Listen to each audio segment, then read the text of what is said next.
What is up, everybody? It's Jeffrey Lyles. You are listening to Lyles Movie Files. So today I'm doing something a little bit different. You guys know from the website that I am a super huge, major action figure junkie, and I kind of want to do more podcasts. So I'm going to try to incorporate action figure talk into every week. So I'm going to do a special episode every week where I'm talking about the news, the latest in action figures, and all the stuff that got me excited on that end. First off, if I'm going to do my rankings of figure lines that I'm most excited about, I think right now it is Hasbro's G.I. Joe Classified series. The Hasbro team just did a Yojo Fan Fest Friday, and they revealed Barbecue, Breaker, Classic, Real American Hero, Vintage, Roadblock, and a Commando Snake Eyes with Timber. These are crazy reveals. Everything looked really good. We had been seeing some news of Barbecue coming down the line for a while, and actually seeing the figure was great. I mean, the figure looked amazing. My favorite G.I. Joe series is the 1985 one. That included Flint, Lady J, Snake Eyes in his more ninja outfit, Shipwreck, Quick Kick, Barbecue, Alpine, Bazooka, Dusty, Footloose, Airtight, Frostbite, Toll Bridge. I love that series because it was just a little something for everything. There was a specialist for every occasion. You had snow covered, you had desert activities covered, you had sea because this was the Admiral Keel Haul with the USS Flag. Of course, I didn't get it, but that was on the list.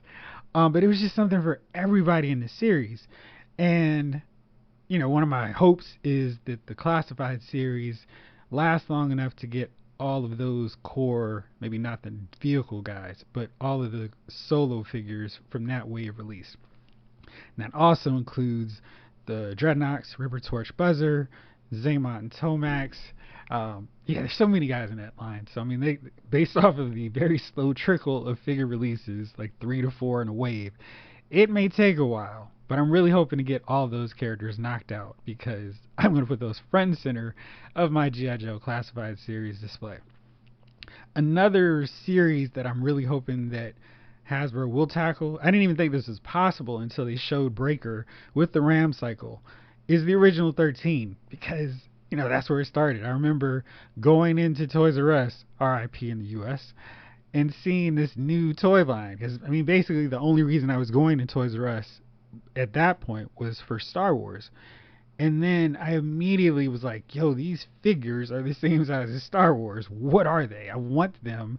And I just gobbled up 4. I got Scarlet, then I got Stalker, Flash, and Snake Eyes. And really because they were the most unique figures of that original set. That was, the single peg figures. And I was hooked. And like most kids from my age, my generation, that was everything.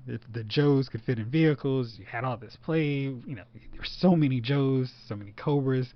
I never army built though, so my Cobras were always like one trooper and all the specialists. But that didn't matter because over the years I had enough Cobras that the Joes were still overwhelmed. Over the years I've managed to start amassing armies. So with the revitalized 25th anniversary wave, the 30th anniversary, the POC, I've got a pretty decent amount of Cobra Troopers, Crimson Guardsmen, Bats, Eels, you name it. I don't know how far I'm going to go with Classified series, but I am getting off to a pretty good start with the Cobra Troopers. And I've got 2 Vipers. Hopefully we see more of those later so I can get some more. But I'm optimistic now. But the original 13, I really want more of those guys. I want to see Flash for sure, Stalker of course, and Rock and Roll probably would be my next one, and then Clutch. Even though I know I really want Clutch with a 2-scale Vamp Model 1, of course, and I want him with that scruffy stubble because Clutch was one of my favorite characters in the comic book. Larry Hama wrote him kind of like this sort of sleazy, very reliable Joe. He was an edgy character when shows and comics didn't really want that kind of character as a hero. Like typically he would have been the kind of guy who's kind of sleazy who would not be a hero. He'd be the source that or the contact that the cops would go to. But in G.I. Joe, he was like this Jersey guy and he had just all this attitude and it was so cool for G.I. Joe. And, you know, because these guys weren't cookie cutter, everybody sounded the same. They all had different personalities, and Clutch's really stood out because he was so atypical from what you'd expect from a soldier, right down to the stubble. So I'm hoping we get him soon. And I want Hawk, of course, in his General Hawk attire, but there's something about that original look, you know, just a classic green with the straps, leading the Joes, because, I mean, for me, that was 9, 10 issues of that team being G.I. Joe. And I was right there from the jump with G.I. Joe and the comics, so I have this deep affinity for the original team. They got phased out. They weren't really that important in the cartoon series because there's so many other more colorful, more interesting looking Joes, but I definitely want those guys. In addition to, of course, the series 2, because they kind of were a real supplemental group to the original 13. And there was like, what, 6: CoverGirl, Tripwire, Gung Ho, Doc, Snowjob, Airtight, Wild Bill, which I'm thinking is already more than 6. But you get the point. There weren't a whole slew of 13 new Joes coming. They just kind of added on more and really filled in the gap for specialties that the original group did not have. With Rock and Roll, I want his second attire too, but I want that original one so I can pair him up with Breaker, and hopefully they mix up his beard so Breaker's doesn't look the same. I was kind of curious that they added the beard for Breaker, like the toy, and I wanted them to incorporate the bubblegum like the comic book, because that was his trademark.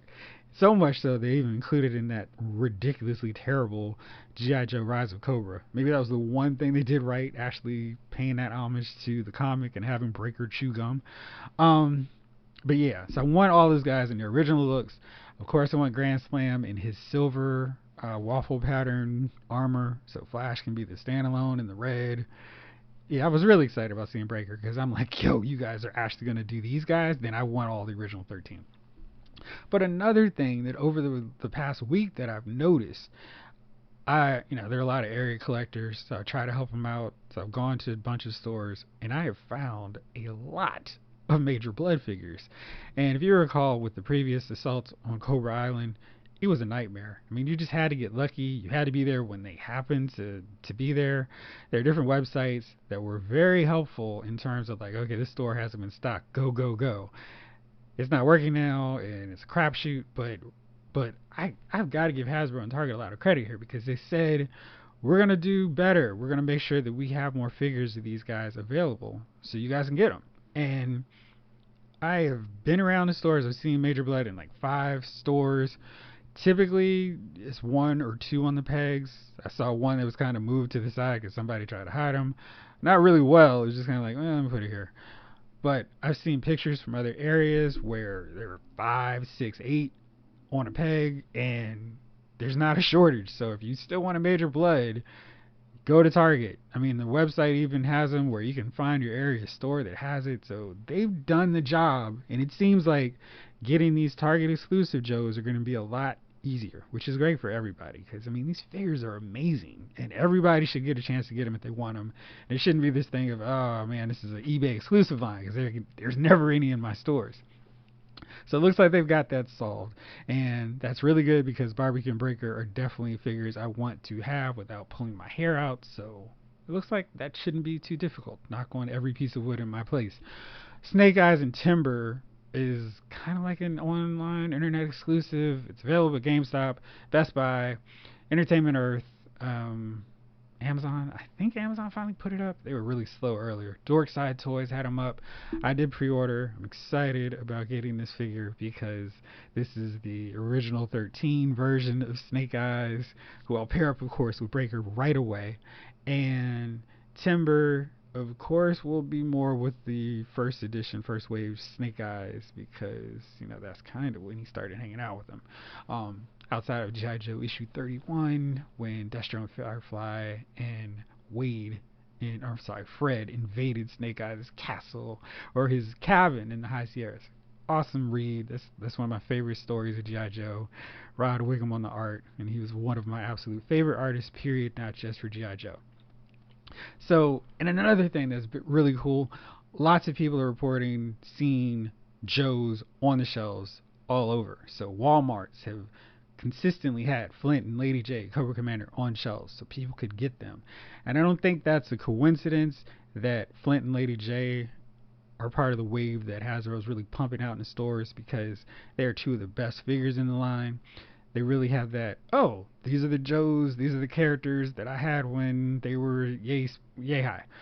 And they really stand up well. They look like modern interpretations of that classic real American hero look. So I don't think that's an accident that this is the wave that they're trying to get out, because I think they're two really good gateway figures. The Cobra Commander is cool, but he has some modern flourishes. The work for Cobra Commander, guy has all kinds of outfits, but it's not as classic as maybe some people would like. I assume we're going to get several different versions of him, like we've had Roadblock and Snake Eyes. So I don't think that's a problem. But with Flint, we don't want the Echo Warriors version, so we needed to get that first one right. And Lady J is pretty much perfect. They did her hair, so you can have her hairpiece, you can have the hat look, you can have the javelin, you can have some guns. So it works really well with them. Those two figures are, of course, two of my favorite Joes. I was really happy that Hasbro knocked them out the way they did, and more people are getting a chance to see them and get them in stores. Awesome job, Hasbro. Keep up the amazing work. I'm looking forward to seeing what else is in store for the G.I. Joe Classified series as we continue on in 2021. This was an odd week because typically there's like a million figures coming out from Hasbro's Marvel Legends line. And this week, I think the only reveal was the composite Hulk. So we get the green and red kind of merged version from that Ed McGuinness cover where Hulk and Red Hulk were fighting and combined. It's one of those deals where it's like, I get the figure appeal to it and why people would want it. I was never a big Red Hulk guy. I just kind of felt like, are we really going down this route with Hulk? So I think that's cool for people that want them. I'm glad it's not something that I do want. I'm kind of curious how far we're going to get into the Hulk side of the universe, because I feel like there's several characters that we still need to see in the line that we haven't quite gotten yet. So hopefully we'll see some more of those guys sooner than later. Speaking of Hulk, however, this is like a really small movie aside, but I'm really more into the whole what does this mean for a figure version. So there's a new casting announcement for the She-Hulk TV series. Is going to be on Disney Plus, and of course, when I want to pull this up right away, I can't find it. The Good Place is Jamil is going to be starring in that, and she is going to be Titania,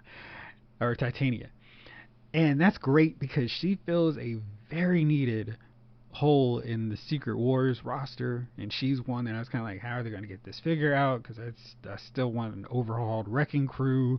We're getting a old school classic Ultron. We got a classic Kang, Doctor Doom, Kang over the years. I kind of want the Wrecking Crew to be sized down, just to be brawlers, not these supersized giants. It looks weird. Along those same lines, I want a sized down Absorbing Man as well. And maybe a better Lizard. I guess the one we have is okay, but I'd rather see him small. And Molecule Man. And of course, the Captain Marvel, Monica Rambeau. And we're getting the Fantastic Four in the blue and whites. So maybe we'll get those guys soon. And maybe a She-Hulk to go with them too. So I'm thinking we're going to see some more She-Hulk figures coming down the pike. And hopefully this casting announcement means we'll actually get a Titania in our Marvel Legends line too, because I'm very much looking forward to her. And I think they'll do a great job with that costume. Hopefully the costume on the show isn't so drastically changed up from her outfit. Most of it's kind of covered, so I don't think it's a risque thing, but that may be an outfit that doesn't translate as well, as easily as I would like onto the small/big screen. So we'll see. Another big reveal this time was the Silverhawks from Super 7. They've been teasing this for a while, and they're doing great work with their Thundercats line. People are really excited about that. I haven't got any of those guys yet because they're expensive, and I'm a little bit leery of getting into figure lines where they start off at above $40 and the Silverhawks line, we've got Monstar. He clocks in at $84.99, and my wallet is like, Marvel Legends, Star Wars, G.I. Joe, they're already going up in price from $19.99 to $22.99, which is a weird price to me. I'm committed to those two lines, which means some other lines are going to kind of suffer. Like, I may be more inclined to reach out and stretch and go on and check out a new line, but with everything that I'm really committed to already going up in price, it may be harder to get into a new line. So we've got Quicksilver, we've got Steelheart, Buzzsaw, and Monstar in his first wave. They look great, but man, it's so expensive. And this is one of those deals where I wish I could see them in stores so I could be like, oh, I'm definitely down for them. It's hard to go with prototypes and kind of just see like, do I want them? Am I really invested? Because they're not cheap. But we'll see. Speaking of figure lines that are not cheap, we got the first look, which is pretty good and pretty exciting for people who are collecting WWE figures, but know the perils of waiting on certain licenses, because some figures just don't get done because they can't get the license and can't sign so-and-so to a figure deal. So a company that I am not all that familiar with is Cella Toys, and they have kind of stepped into the part of super terrible pun, the ring. They started doing retro style figures. They've done a Bull Nakano and Fighter Hayabusa and Sabu. That looks really cool. And now they're stepping into the 6 to 7 inch range of figures, and they revealed their first one was Dynamite Kid. Now we've got a British Bulldog version of Davey Boy Smith, and I think that's pretty savvy, pretty smart of them to release what is probably the best option for that complementary figure to the Davey Boy Smith British Bulldog. So we could have British Bulldogs, we could have the British Bulldogs in our WWE collection from Mattel. We just had to pay a little bit more for Dynamite Kid. Now the crazy thing was, Cella Toys posted a prototype, and the sucker looked exactly like the Elite figures. And it's like, why couldn't every other line do this? Because there's so many other figures. Like Figure Toy Company they've done a lot of figures that I would love to see in the Elite scale, but they've made them in the old school Ruthless Aggression style, which I have long since sold off all of those figures. And I really wish they were able to do it more in that Elite style, because I would have bought so many figures based off of those style. Because I mean, they've done like guys like Shane Douglas, who is very essential to an ECW collection. They've done New Jack, another guy who's core key to whatever kind of ECW thing you want. And they've done a lot of the modern guys like Ethan Page, guys who are just kind of like, okay, we're not seeing them coming in down the pipeline from any line. I assume Ethan Page will get eventually from Jazzwares with their AEW line, but he's pretty low on the priority chart right now, and reasonably so. But yeah, I mean, Cella Toys is right away going, hey, we're down, we want your money, and this is what we're doing. I think I'm more inclined to spend $45 for a Dynamite Kid figure because he completes the British Bulldogs. If they start doing more figures like Too Cold Scorpio, Sandman, Nikita Koloff, I'm definitely going to go all in with them. I really hope that this line holds up. Like, they look okay compared to Mattel figures.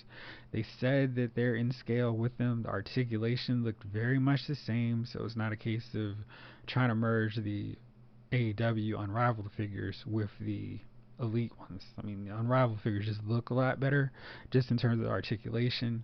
Some of the paint job's a little off, but you can see the difference between those. They don't match up as seamless as, what Cella Toys look like they're doing right away. I've been doing theme weeks on my figure reviews for June. So I started off with Marvel Legends. I'm midway through the second week where I'm doing the AEW Unrivaled figures. I'm still really enjoying this line. I really like the articulation. I was able to do some moves like the Cody Cutter without ropes, without any stands or anything, and pull that move off pretty well. And I was just like, this is cool, because you cannot do that with a Mattel Elite figure. And I think Mattel's done really good work in terms of trying to go, hey, we got real competition. We need to step up. And they've said as much, which is very commendable. And it's not something of like, oh, we didn't realize we had the money to do this. They're saying, hey, we got people who are stepping up the game and we have to step up to match their quality, which is great. That's one of the things we like about competition. So they're putting in double jointed elbows, which is, gosh, so essential for wrestling figures because it can fit in those submission moves better. The ultimates are going to have butterfly shoulders, which I am very excited about trying out with figures like that Hollywood Hogan. It's still in my to review pile. Stone Cold and Ric Flair in Ultimate Edition 9 have it, and going forward that's going to be the case for most of them unless they have a jacket. That's great. So looking forward to seeing that. But the AEW with Jazzwares, they have done a really good job of cranking out figures. For Double or Nothing, they had like a fan fest where they showed off a bunch of figures that are upcoming. Lots of names that were on my list of, hey, when are they going to get to so-and-so, got crossed off. A few that were still left for Private Party, who've been around since the first episode of Dynamite. I kind of feel like they're overdue now. Brian Cage should be up there soon as well, so I can continue with my mini Lucha Underground collection. I just wish Ricochet would one time dress up as Prince Puma so I can have that. And I need, of course, a Dario Cueto figure. Maybe Charlie Toys will come through for me on that, because, you can't have a Lucha Underground line without him, right? Right, so that's it. Last up, Hasbro. They were doing all kinds of stuff this week, which is why I'm sure we didn't get a lot of news on the Marvel Legends front, because they didn't want to upstage everybody else. So they had a I Am Your Father live stream for their Star Wars, and it was funny because there was no Darth Vader and there was no Luke Skywalker figure revealed, but we did get a bunch of upgraded Rogue One figures. So got a and what they did was cool, because this was right around the time that I was like, I think I'm interested in these Rogue One figures again, and I think I'm interested in the Black Series line as a whole. Because I had checked out probably after the third wave when the Revenge of the Sith Obi-Wan Kenobi looked like trash, and then shortly after SH Figure Arts showed their figures, and I was like, well, I don't care if I have to pay more. I want figures that look like the guys and could do stuff. And the articulation from the Black Series is just not up to par for me. Now I've like totally abandoned figure arts and like, come on, what else you got coming, Hasbro? But the Rogue One figures, because this was the movie that had me really like, oh, Disney can make good Star Wars films. They were kind of all over the place. There was no kind of uniformity to the guys. Cassian was in his Assault the Imperial base blue coat when he's like using a sniper rifle. Jen had her outfit from the end of the movie, so there was not a lot of cohesiveness. To get Cassian from his main outfit, you had to get a 3-pack, and it's like, I'm not doing that. Figure didn't look that great. Hasbro has since, much like they did with the Rebels figures, they've done the face printing technology, upgraded the figures so they look better.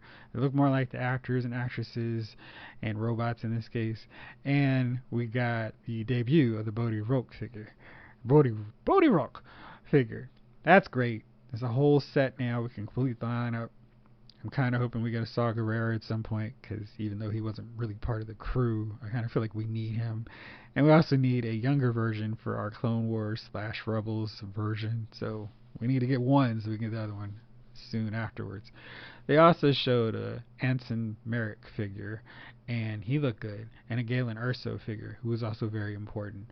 I'm kind of hoping that we see a few more Rogue One characters, but we had to start over, basically, with the new face print, so I can get them all. And I think I'm definitely down for those guys. Like I said, Rogue One's one of my favorite Star Wars films, and I'm kind of a sucker for things that I really like, wanting them in figure form.